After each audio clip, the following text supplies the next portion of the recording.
through the years, binabalikan ka pa rin nila na parang na-introduce kami sa mga anak nila hanggang sa apo nila, ini-introduce kami na dito sila kumakain. Napakadaming ganong eksena hanggang sa nagiging close na kayo ng mga customers mo. Hindi mawawala yung lumpiang Shanghai, hindi mawawala yung mga pansit natin, meron tayong canton. So yun yung mga madadalas na in-order, patatim, egg fuyong, yan yung mga pinakamasasarap natin pagkain. Lifu chicken, yan. Kasi sinabi mo pa lang yung chicken na pula, alam na nila yun na lifu chicken yan. Kung taga Bulacan kayo o madalas dumaan sa Tabang Bridge noon, imposibleng hindi nyo alam ang pangalang Lifu. Simula pa noong 1982, naging bahagi na sila ng mga biyahe at selebrasyon ng mga Bulakenyo. Pero alam nyo ba ang kwento sa likod nito? Ngayon, bibisitahin natin ang kanilang Pulilan branch para makakwentuhan ang third generation owner na si Miss Lara. Pag-uusapan natin kung paano nila naitaguyod ang legacy ng pamilya at syempre, titikman natin yung mga pagkaing ilang henerasyon na binabalik-balikan.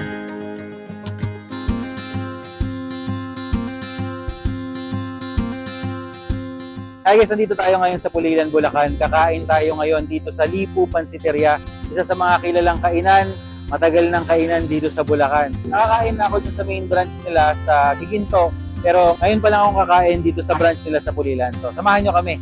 Andito tayo ngayon sa Lifu Pansiteria. Isipin ninyo, 1982 pa nagsimula ang Lifu. Halos 44 years na silang nagpapakain, hindi lang ng mga Bulakenyo, maging ng mga biyaherong napapadaan papunta sa iba't ibang probinsya na panorte. Andito tayo sa kanilang Pulilan branch na makikita sa 159 National Road sa Barangay Kutkot, Pulilan. At itong branch nila sa Pulilan, mahigit 2 dekada na rin itong nag-ooperate. Swerte tayo dahil makakakwentuhan natin si Miss Lara Perez. Siya ang third generation sa likod ng sikat na pansiteria na ito. Hi, I'm Lara. Ako po yung in charge dito sa Pulilan branch for our family business, itong Lifu Pansiteria. So, nag-start po itong aming family business since 1980s.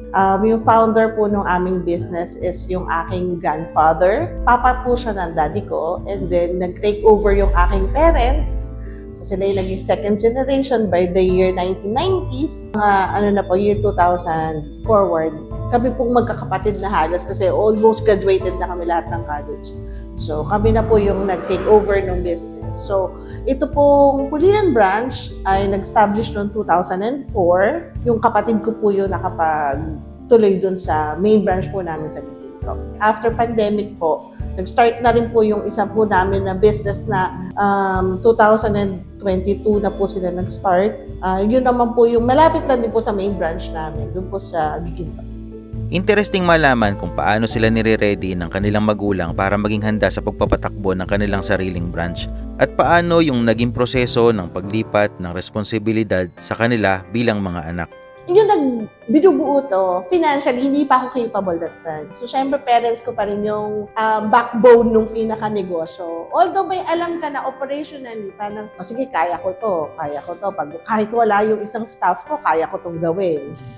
Yun, mapagmamalaki ko yun kasi ginagawa ko talaga yun. So, halimbawa, kulang kami ng kusinero, kaya ko magluto. Kaya mong punuan yung isang paa pag wala siya. So, yun yung mga enjoyable naman sa akin yun. Although nakakapagod. Curious din ba kayo kung ano ang feeling ng tagapagmana ng isang iconic na kainan? Tinanong natin si Miss Lara tungkol sa kanyang proudest moment bilang anak ng may-ari ng Lifu Pansiteria. Nakaka-proud. Yung nakaka-proud na effect sa akin lagi. Every time na halimbawa tatanungin ako, taga-san ka? Parang sasabihin ko na, taga-Giginto ako eh. For example, taga-Malolos ako eh. Sabi ko, yung Lifu, sir, pag sinabi ko, sir, yung Lifu, alam nyo? Or, mama, yung Lifu, alam nyo? Kasi, kumakain kami doon. Yun yung pinaka-nakaka-proud sa akin. Kasi, okay, na-try nyo yung tindahan na. Yung bigla lang kayo mag-uusap. And then sabi ko, saan nyo pala yung Lifu? Yung maa-amaze sila na, saan nyo pala yung Lifu? Sabi ko, pag sinabi ko, lagi kami kumakain ng family ko doon. Or yung mga, yung bata ako, dyan ako graduate. Or yung... Tinanong din natin kay Miss Lara, ano-ano ba yung mga favorite dishes na kahit ilang henerasyon na ang lumipas, paborito pa rin ng mga kumakain dito. So yung mga mostly lagi talaga na ino-order ng mga customers natin, regular customers natin, hindi mawawala yung lumpiang Shanghai, hindi mawawala yung mga pansit natin, meron tayong canton, meron tayong bihon, Mickey bihon. So yun yung mga madadalas na ino-order, patatim, egg fuyong, yan yung mga pinakamasasarap nating pagkain. Lifu chicken, yan. Kasi sinabi mo pa lang yung chicken na pula, alam na nila yun na lifu chicken yun. And then chop suey, and then lechon kawali, yan. Yan ang ating buttered chicken. Sana lahat yun matry nyo. Yun lang yun halos pag regular customer mo, nakikita mo pa lang silang pumapasok. Sir Lomi or Sir Canton, alam mo na kagad ko na yun ang order nila. So yun yung mga madalas na ino-order. Hindi kumpleto ang kwentuhan kung walang kainan. Susubukan natin ang mga bestsellers na dahilan kung bakit mahigit 4 na dekada na silang binabalik-balikan ng mga tao. Ayan guys, naka-order na tayo ng mga bestsellers nila. Yung mga hindi daw pwedeng mawala na kainin dito sa Lifu. Una na dyan yung Canton Tostado. Ito daw talaga yung laging nasa lamesa pag kumain ka sa Lifu. At itong Lifu chicken, half lang yung kinuha natin kasi masyado naman siyang marami. Ito din. Ito din yung torta camaron. Ito rin daw, hindi daw to pwedeng mawala pag kumain ka sa Lifu. Ito daw yung isa sa mga kilalang kilala na pagkain dito.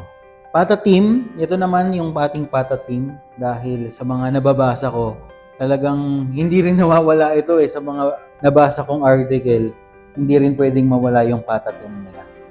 Tapos, lomi, yan, recommended din ito, yung kanilang lomi. Ito sa rice naman, Shanghai rice, very specific. Marami silang klase ng Shanghai, pero very specific Shanghai rice. Tapos yung kanilang, at ito naman, very Chinese, asado halo. Yan naman. So, isa rin yan sa mga kailangan. At syempre, hindi naman mawawala pag kumain ka sa isang pansiteria at Chinese restaurant, Shanghai. No? Syempre, yan ang isa sa mga gustong-gusto natin. Tapos, try din natin tong kanilang kilalang sagot gulaman. Oo nga. Alam mo yung matitikman mo lang talaga to sa mga Chinese restaurant. Yung gantong-gantong lasa ng sagot gulaman. Black sagot gulaman. So, yun ang tama. Tapos ito rin Ayan, so surprisingly, meron silang halo-halo. Very, sa akin, parang uncommon na merong halo-halo. Hindi ko alam sorry. Sa mga nakakainan ko lang Chinese restaurant, bihira yata akong makakita ng halo-halo. So, natawa ako kasi meron silang halo-halo. Well, hindi naman very kakaiba yon. Hindi naman sobrang kakaiba yon dahil Pilipino tayo Filipino restaurant pa rin naman to. Pero sa mga menu na to, parang natuwa lang din ako na meron silang halo-halo. Yan, so try natin din yan. Nauhaw ako pero sobrang sarap ng black gulaman nila. Alam mo yung pag nakakain ka sa mga medyo edad ng kainan na Chinese restaurant, ganyan talaga yung timpla nila. Ang sarap. Baka nagtataka kayo bakit nakatagilid ako. Kasi kasalamin yung kanilang restaurant. So pag hinarap ko dito yung camera, makikita nyo yung camera. So tagilid na lang natin para po wala kayong masyadong makita. Itong Lipu Pulilan branch, nasa more or less mga 20 years na. Pero yung pinaka-Lipu restaurant na nag-originate sa Giginto, nasa mga 44 years. Ganun na talaga sila katagal na nag-ooperate. Diba, imagine nyo? At saka, nakakatuwa kasi Chinese restaurant kasi sila Ibig sabihin, kung imagine niyo yung panahon noon, nasa Bulacan ka, tapos may Chinese restaurant ng 1980s, para sa akin, parang hindi yun usual. Yung makakain tayo sa karinderya, makakain tayo sa mga Pinoy restaurant, Pinoy karinderya, parang normal yun para sa akin Pero yung meron kang Chinese restaurant na nakakainan nung mga 80s, sa akin na hindi naman ako totally buhay nun. Pakiramdam ko special na yon. Pero sabi nga ni Miss Lara, medyo ganun daw talaga yung ambience simula pa noon kasi yung lolo nila ay galing sa hotel management, parang ganun. So, nagkaroon sila ng gantong restaurant. Siguro, gusto rin nilang maiparamdam na yung kumakain sa Bulacan, makaramdam din na mas presentable na kainan sa Giginto. At alam naman natin yung pwesto nila sa Giginto, prime yun. Simula noon hanggang ngayon, yun ang connecting ng norte. Pagtatawid ka ng Pampanga, pagtatawid ka ng Nueva Ecija, most likely dadaan ka ng Tabang. Kaya napakaganda ng lugar nila. Tapos, nasa isang magandang spot pa sila. Though maliit yung pwesto nila, pero ang dami talagang nakakakilala sa kanila. Hindi lang dahil matagal na sila, dahil masarap yung pagkain. So, tikman muna natin itong kanilang Shanghai rice. Napakakulay ng kanilang Shanghai rice. Yung alam mong hindi tinipid.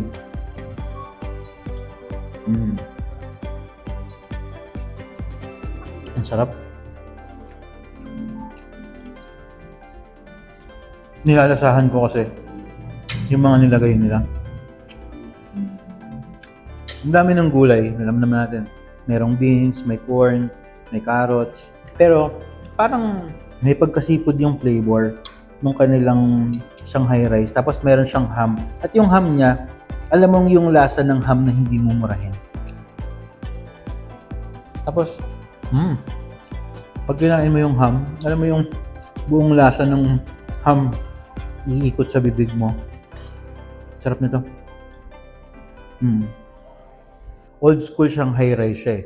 Hindi siya yung kargado ng pampalasa, ng flavorings. Nanggagaling talaga dun sa egg, nanggagaling dun sa wok.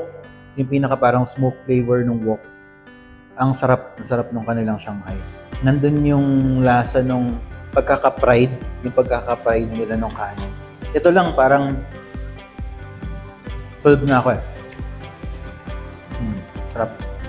Try natin tong asado halo. Very common to sa mga Chinese restaurant, di ba?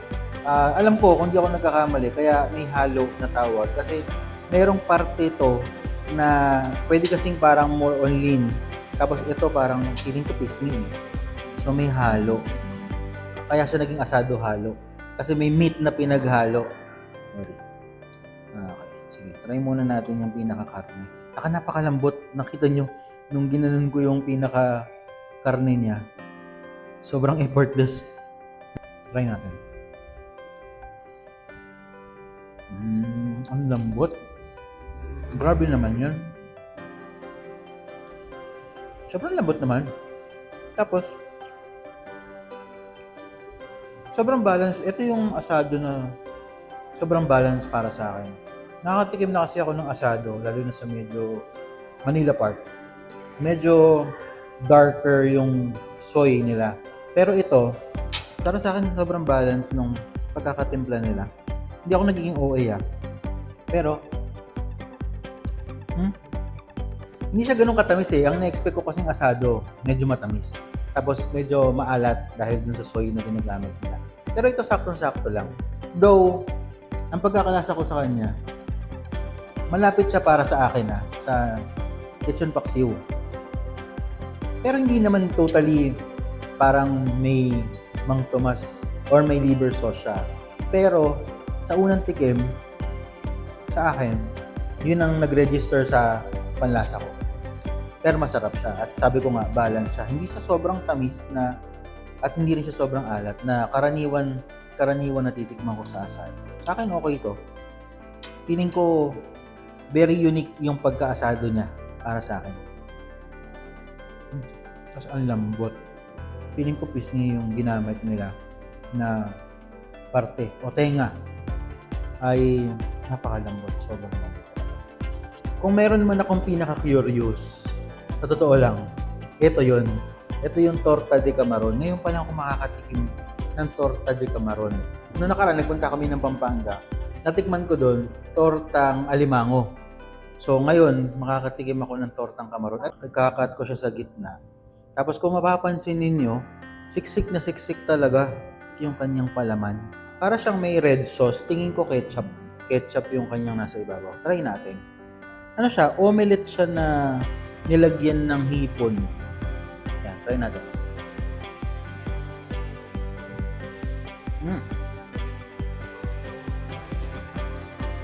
Ang lasa nung shrimp. Yung pinaka-omelette niya, templadong-templado. Medyo special yung kanyang pagkatorta. Kasi dun pa lang sa pinaka-itlog, masarap na siya. Tapos yung pinakalasa pa nung kanilang shrimp. Ang napansin ko sa mga unang tinikman ko rito, yung timpla ng lifu, parang sabihin na nating medyo pang oldies. Hindi siya yung totally kargado ng timpla. Kumbaga sa kusinero term, hindi kargadong-kargado ng panimpla. Kasi alam naman natin sa panahon natin ngayon, madali naman na magdagdag ng flavoring eh. Sa kanila, sa mga natikman ko, very light yung mga timpla nila. Makakatikim ka ng mga ganito normally sa mga medyo matatagal ng kainan na alam mo na ang cater nito medyo nandun sa mga oldies. Which is yun kasi talaga yung mga parokyano nila. Ako na-appreciate ko siya. Tapos yung parang ketchup, yung pinakaibabaw niya, parang siyang ketchup na parang tinimplahan ng konting vinegar. Nakakala mo hinahabol niya yung lasa ng sweet and sour. Parang ganun. Pero mas more on ketchup siya. Pero bagay na bagay siya dun sa pinaka-torta. Honestly, ang sarap. Piling ko ang sarap itong kainin sa pang-umaga lang. Sarap. Tapos iba partner mo dito sa Shanghai rice nila. Nung nilagay ko yung torta de camaron sa Shanghai rice, parang nag-times 3 yung sarap. Yun pala ang secret nun.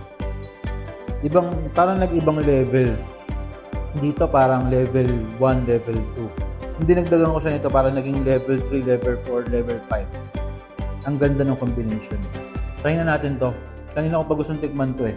Yung sauce nila, excited akong tikman yung sauce nila. Sana masarap. Medyo malabnaw eh. Ganito yung mga consistency ng mga dating mga sweet and sour partner ng Shanghai. Sana ganito yung ina-expect ko. Ito yun, ma'am. Alam mo yung mga handaan ng bata ka, gentong-gento yung sweet and sour na sausawan ng Shanghai. Alam mo yung parang medyo mas ma-imagine nyo siya. Alam niyo yung lasa ng sausawan ng Chowking. Parang may pagkaganon. Ay, ang sarap ng Shanghai. Meron siyang karne. Meron siyang timpla na para siyang lasang siomai. Oo. Nagulat ako. Okay. Nakagat ko yung parang ham. Nagulat kasi ako, habang kanyakain ko siya, may nakagat ako. Biglang umikot dun sa bibig ko yung lasa. Na para siyang mamahaling siomai. Okay. Hindi normal. Hindi normal yung Shanghai nila. Very special na Shanghai. Ang sarap. Tapos sasawsaw mo dun sa pinaka-sauce. Na-excite ako dun sa sauce. Kasi, alam mo yung, kung may tinitikman kasi ako, tapos malapit dun sa ine-expect ko, at yun yung memories ko ng bata ako. Bumabalik bigla. Alam mo yung biglang parang merong ganung feeling. Yung taste bud mo, yung flavor profile, biglang sumaksak sa isip mong ganun, na nakakabigla siya. Anyway, ang sarap. Hindi pwedeng wala. Ay nako. Ito, kung meron akong unang orderin ulit, Shanghai yun. Nakita nyo naman nagustuhan natin yung unang batch ng tinikman natin, pero napapaisip din talaga ako. Since halos lahat ng pumupunta rito ay alam na agad ang o-orderin nila, sa tagal ng Lipu Pansiteria, naglalabas pa ba sila ng mga bagong dish o menu? Tinanong ko si Miss Lara kung paano nila binabalanse ang tradisyon at ang paggawa ng mga bagong menu para sa kanilang customers. Actually, nag-try kami. Before, nagtatry kami ng mga bagong menu. For example, yung mapo tofu, pinasok namin. Pero hindi siya gumagalaw. It's not moving. So, na-realize ko sa sarili ko na parang, okay yung tao bumabalik kung ano yung gusto lang nila. Kung ano yung dati nilang kinain, siguro, yun yung babalikan nilang kainin ulit. So, yun yung nakikita kong cycle na parang hindi sila naghahanap ng bago. Once na inabot mo yung menu, walang magsasabi sa'yo na anong bago. Walang ganon. So once na tinignan nila yung menu namin, alam na nila kung ano yung order. Not unless bago ka, tatanong mo, ano yung ganito, ano yung ganyan. Kasi parang ang dami namin pinasok na menu before, parang mostly hindi siya nag-move. So ako, ang ginawa ko, minentain ko yung mga hindi na talaga nag-move. Inaalis ko, tsaka yung mataas na talaga yung SRP niya, hindi na namin kayang inaalis ko. Yun yung ginagawa ko. Higit sa masarap na pagkain, nakita ko kay Miss Lara ang puso ng Lipu Pansiteria.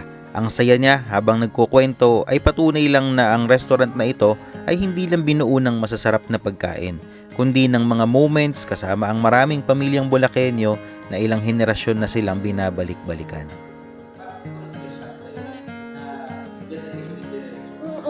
Marami, napakarami. Meron akong regular customer, taga Plaridel sila. So yung anak niya, maliit pa lang kumakain na sa amin sa Giginto. Dalaga pa ako noon. Lagi yun tuwing kakain silang family nila doon sa Giginto. Nahihiya sa akin yung bata. Nahihiya siya lagi. Tapos nilaloko ko lagi ng mami niya na, si Ate Lara mo yan, ganyan, ganyan. Tapos hanggang sa kumakain na sila, malaki na sila. Alam mo yung, ito yung bata, dati na nilaloko lagi ng parents niya. Tapos makikita mo sila, may apo na siya. Alam mo yun, yung ganong senaryo na parang through the years, binabalikan ka pa rin nila na parang na-introduce kami sa mga anak nila hanggang sa apo nila, ina-introduce kami na dito sila kumakain. Napakadaming ganong eksena hanggang sa nagiging close na kayo ng mga customers mo. Yung si Mami Aida naman, taga-Baliwag. Anak na yung tingin sa akin, yung pag dumadating siya dito, asan yung anak ko? Yung gano'n na yung bati niya sa mga waitress. Basta maraming experience na gano'n na itong recently, kinasal, nagpabinyag. Ngayon, pangalawang binyag. Sabi niya, nagpabinyag po kami dyan ng ganito. Nagpapabinyag po ulit kami kasi pangalawang anak na niya. Yung gano'n, ang sarap lang sa feeling na, nagiging tradition. Tapos, yung punta ka ng bangko, Ma'am, saan niyo yung lifu? Sabi niya, dyan ako graduate. Yung mga gano'n. Hindi ko makakalimutan yung pansit niya na may pink na pugo. Yung mga gano'n. So, marami na. So, ang dami na nangyari dito sa tindahan na to. Try natin tong kanilang lifu chicken. So, meron din siyang red sauce. So, feeling ko ketchup. Try natin yung pinagkaiba.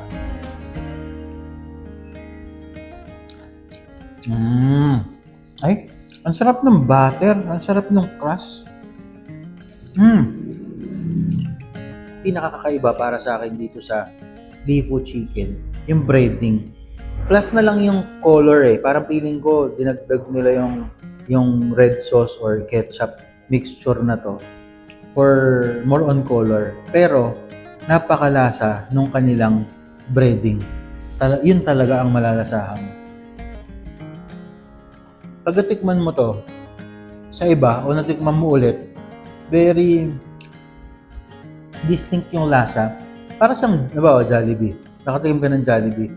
Pag natikman mo ulit yung sa ibang lugar, sa ibang pagkakataon, maalala mo ulit yung flavor ng Jollibee chicken, di ba? Sa kanila, ganun din yung lasa. Kakaiba siya na hindi mo ma-explain. Ang lasa ng crust, ang lasa ng pinaka-breading niya, though manipis tapos, ang lasa ng mismong loob.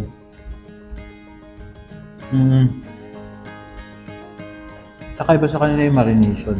Tingin ko yung marination ng... Ayun nandun yung lasa ng marination. Pumapasok talaga siya. Kain ka na.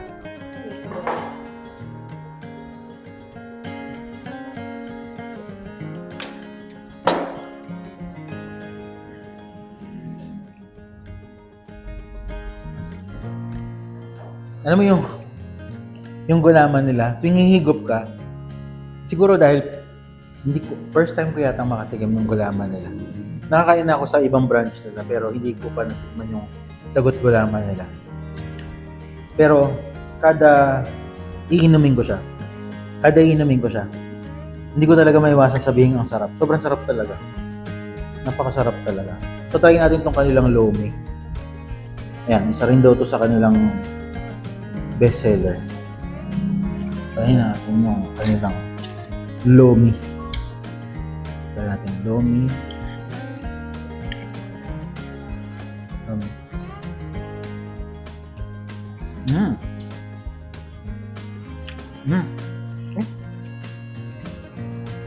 Grabe naman yung broth na ginamit nila pang lagay dun sa lomi, yung pinaka sabaw na papalaputin. Yun talaga ang masarap.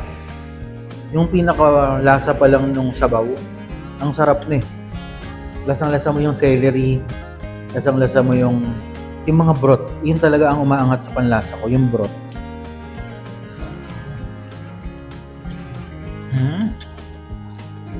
Ang ganda ng timpla. Tapos may hipon. Kompleto. May hipon, may atay, may baboy, may kikiam, may squid balls. Ang dami ng laman actually. Oo. Yung laman talaga, yung noodles at yung recado. Yun talaga. Hindi siya yung lomi na maraming sabaw na pinalapot para magmukha siyang malaki. Hindi. Marami siyang noodles, marami siyang recado, meron siyang tamang-tamang dami ng sabaw. So, pag kumuha ka, more on laman at noodles, more on recado at noodles yung matitikman. Ang sarap nito. Para sa akin yung 180 pesos nila na lomi, maaaring mahal sa iba kasi minsan makakabili ka naman ng lomi 150. Pero more on masabaw. Pero ito, sulit sa akin to, 180 pesos. Pero ang daming recado, ang daming noodles, ang sarap. Sulit yung 180 pesos mo dito para sa lasa na to. Maaaring medyo pricey siya sa iba. Pero pag hinati mo naman to, sa tingin ko kaya ito ng 3 tao. Pero sa dami ng recado, mahirap na siyang ubusin actually. So para sa akin yung 180 pesos, tamang-tama lang para sa kanilang presyo. Para sa quality. Sa mundo ng negosyo, mahirap makahanap ng mga empleyadong tumatagal ng 3 dekada. Pero sa Lipo Pansiteria, may mga staff silang kasama na nila simula pa sa Giginto branch pa. Ano nga ba ang management style ni Miss Lara at ng kanyang pamilya? Paano nila na-establish ang isang environment at relationship kung saan ang employee ay pinipiling manatili at tumanda na kasama sa kanilang negosyo? Siguro, ito personal opinion ko siguro dahil nakikita ka rin nila na gumagalaw. Kasi di ba mostly ng Chinese, sila din halos yung, lagi silang nandun. Present sila at all times. Ako as much as possible, yun yung gusto ko ipakita sa kanila na, pero lagi ako nandyan. Matapos yung tindahan, magsara kayo, nandyan na ako. Yung gusto ko yung gano'n. Tapos nag-update ako. Every time, may labas ka or nasa ibang bansa ka, monitor ko pa rin sila. O ano nangyari within the day? Nakamagkano ka ng benta? Kasi importante, kailangan malaman mo. So, sa figures pa lang, pag sinabi sa'yo, alam mo may tao o wala. Alam ko, kahit pasikot-sikot nito, malalaman ko. Parang ganun yung pakiramdam ko. Bilang manager nila. Yun nga, yung handling ng people ngayon, maging mabait ka, abusuhin ka. Maging sobrang sikip mo, aabusuhin ka pa rin, or gagawin ka na hindi maganda. So, balance Gusto ko pa rin yung authority mo, nakikita pa rin nila. The sense na, pantay tayo dito kung anong kinakain mo, kinakain ko. So, yun yung number 1 ko lagi. Kung anong meron ako, sinishare ko sa inyo. So, naitawid ng mahusay ng 3rd generation ang Lipo Pansiteria legacy. Ang tanong ngayon, handa na ba ang 4th generation na ipagpatuloy ang negosyo? sana, hopefully yung anak ko. Kaso parang yung panganay ko kasi iba yung iba yung passion niya Malayong malayo. So, chemistry yung kinukuha niya. So, parang sabi ko, ano kayang mangyayari? Yung bunso ko, hopefully. Tinitrain ko naman sila sa maraming tao, tatawagin ko na parang, sige, upo ka dyan. Kahit na magkahera ka lang, kahit na hindi na yung typical na hard work kagaya namin. Ganun kasi yung palaki sa amin Parang, kailangan, di ba parang gano'n yata lahat ng Chinese? Parang kailangan magtrabaho ka para malaman mo yung gano'n. So, yung bunso ko naman, pag nag-grocery, yung mga basic na, sasabihan ko na, pag malaki ka na, pag medyo old na si mami, ikaw bibili nito. Yung, kumbaga kung ano yung kinukuha ko. Kaya pag nagpunta kami minsan sa grocery, sasabihin niya, mami, kailangan mo nito. Sabihin niya na sa akin gano'n. Sabi ko, sige, kuha ka ng ganyan. So, alam mo yung i-instill sa isip niya na, ito tinitinda namin to, kailangan pa ni mami. Mga ganun lang.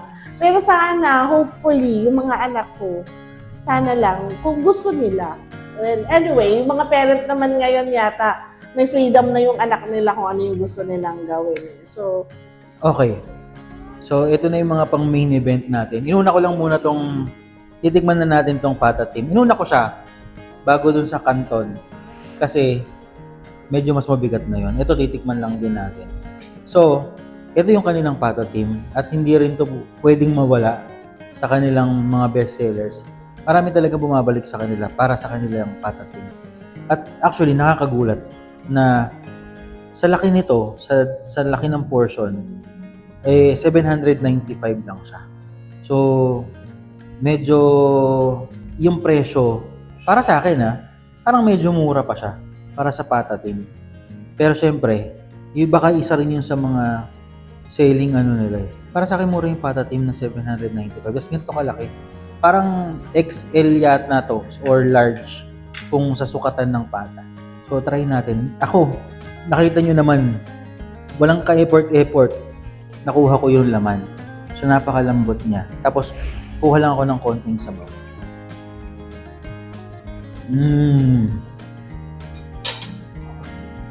Tapos ang usapan. Ang lambot, ang sarap ng sauce.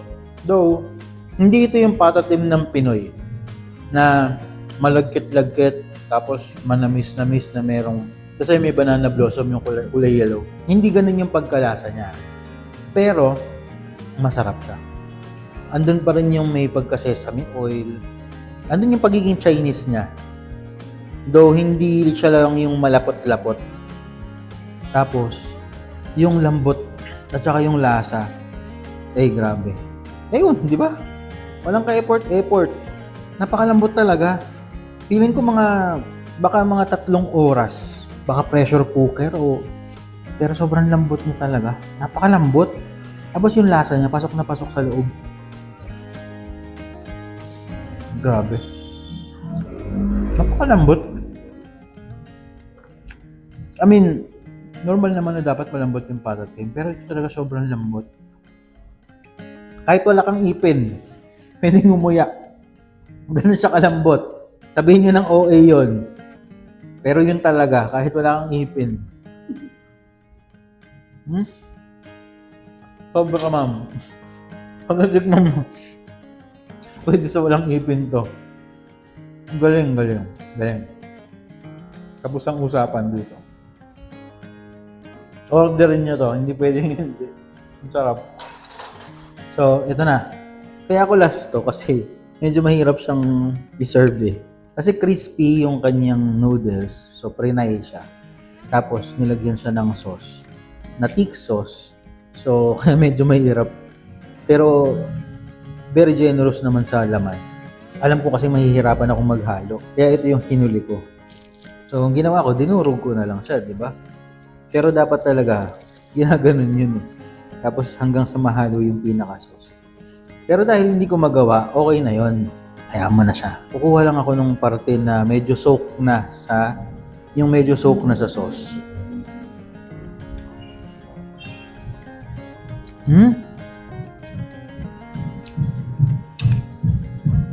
Ang sarap.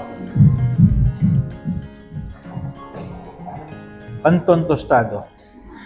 Isa pa. Ang sarap. Hindi siya yung common Pinoy na canton. Manamis-namis siya. Para siyang may pagka-chapsuy. Last one. Isa pa. Para sure lang.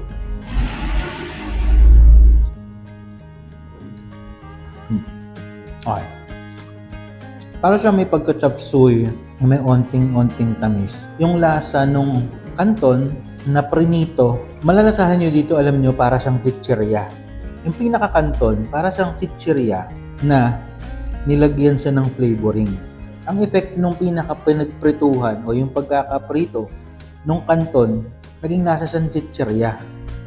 Literal, nasa siyang chichirya. Yung canton pa lang ha. Tapos nilagyan siya ng sabaw o nilagyan siya ng sauce na parang chapsuy. So, ang sarap niya. Doble yung lasang nalalasahan mo dun pa lang sa noodles. Tapos makikita mo naman sa mga gulay nila, very tamang-tama yung pagkakaluto.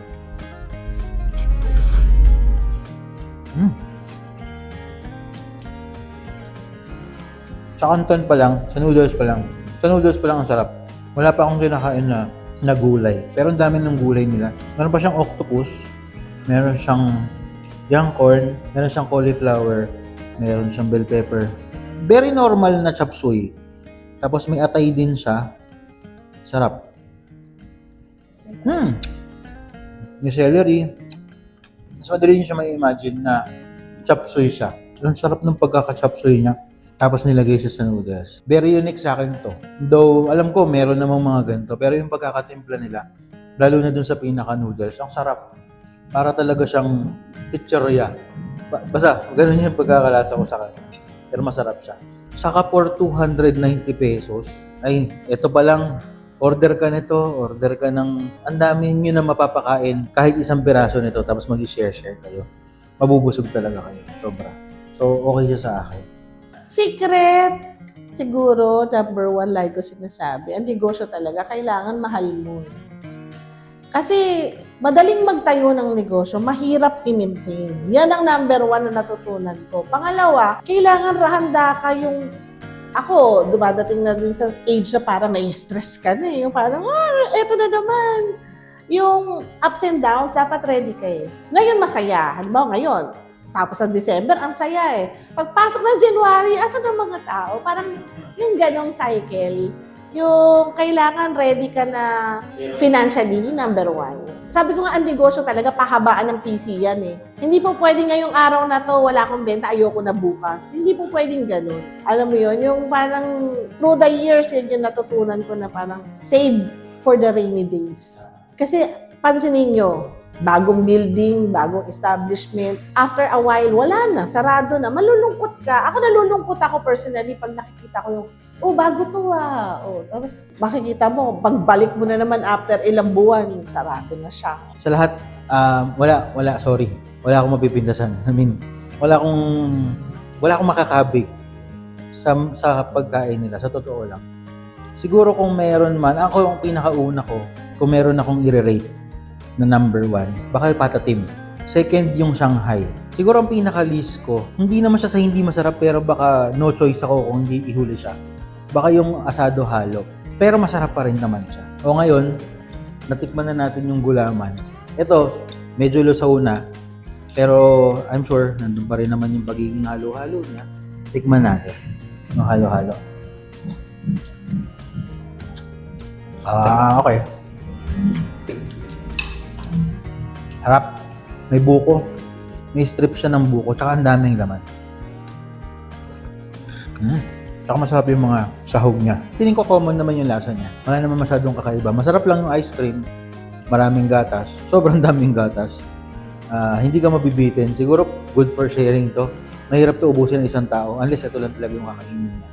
Pero kung pagsusukatan, ito yung halo-halo XL siguro ng Chowking, no? Para lang may idea kayo kung gaano siya kalaki. Malaki talaga siya at mahirap siyang ubusin. Yung lasa niya, masarap yung milk na ginamit. So, very common yung masarap na milk na ginagamit ng halo-halo. Wala naman sobrang special. Pero kung mahilig ka sa halo-halo, I'm sure orderin. Ayan, so natikman na natin. Sabi ko nga, wala akong tulak kabigin. Ngayon mo maiintindihan pag natikman mo to kung bakit hanggang ngayon matatag yung kanilang negosyo, binabalikan yung kanilang negosyo ng generation to generation. Kasi ito yung mga pagkain na hahanapin mo once in a while, lalo na sa mga special na okasyon. Ganun yung pagkain nila. Sa akin, sa sarili kong parang pananaw, bakit nagiging matagal yung kanilang negosyo. Kasi una, sabi nga ni Miss Lara, nung nakausap natin siya, pinipilit talaga nila hanggat kaya ng budget, hanggat kaya ng costing, yung kung paano talaga to siniserve before. Talagang yung mga tao naman kaya sila bumabalik sa isang restaurant, sa isang kainan. Kasi yung memories na nagawa nila dito, lalo na yung panlasa, gaya nga nung sabi ko sa chicken, pag natikman mo kasi yan, mayroon bumabalik sa yung alaala nung bata ka, lalo na kung madalas na kayong kumakain dito. Bumabalik yon. So, once in a while, hinahanap mo tong mga pagkain na to. Hindi lang literal yung sarap, pero yung memories na nagawa nila dito sa kanilang kainan. Pag napunta kayo dito sa Pulilan, Bulacan, i-try nyo tong Lifu branch nila dito. At meron pa rin silang branch dun sa Giginto, sa original nilang pwesto. Tapos meron pang annex yon. Mga wala pang 100 o 200 meters away, meron silang mas malaking branch. So, supportahan natin yung ganitong mga business, lalo na to, 40 plus years na. Kumbaga, marami ng binilang na taon, marami ng pamilyang pinasaya, marami ng pagkain, marami ng masasayang alaala na ginawa sa sa iba't ibang pamilya. So ito yung mga gusto ko talaga natitikman at sinusuportahan.